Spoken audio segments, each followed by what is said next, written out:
Election এতিয়া পুৰা জবৰদস্ত election campaigning হৈ আছে, যিটো মে' মাহত ইলেকশ্যন হ'ব, পঞ্চায়ত ইলেকশ্যন। কিন্তু এই ইলেকশ্যনটোত আমি প্ৰকৃতি জগতখনৰ অনিষ্ট কৰিছোঁ নেকি বাৰু? কাৰণ আজি মই এটা ইনচিডেণ্ট অফিচৰ পৰা আহি থাকোঁতে দেখিলোঁ যে ডাঙৰকৈ টেম্পো এখনৰ চাউণ্ড বক্স 5টামান পূৰা ফুল চাউণ্ডত লগাই থৈছে চাউণ্ড বক্স, আৰু আমুকক ভোট দিবা চিঞৰি আছে, আৰু প্ৰমোচনেল গানবিলাক লগাই আছে নিজৰ নিজৰ পাৰ্টিৰ।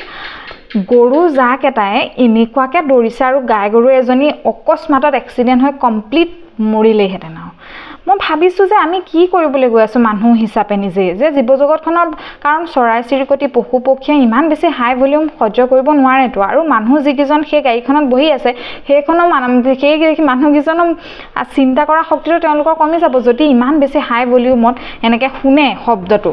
আচলতে বুকু চুকু কঁপি যায় আৰু একদম ঘৰ চৰো কঁপি যায়, মানে ইমানেই বেছি ফুল চাউণ্ড, আৰু সেইটো প্ৰকৃতি জগতৰ কাৰণে কোনো পধ্যে সুৰক্ষিত বা হিত নহয়। গতিকে আমি আচলতে তেনেধৰণে কৰাটো কোনো যুক্তি নাই, আৰু কোন জিকিব কোন হাৰিব সেইটোতো আনপ্ৰেডিক্টেবল।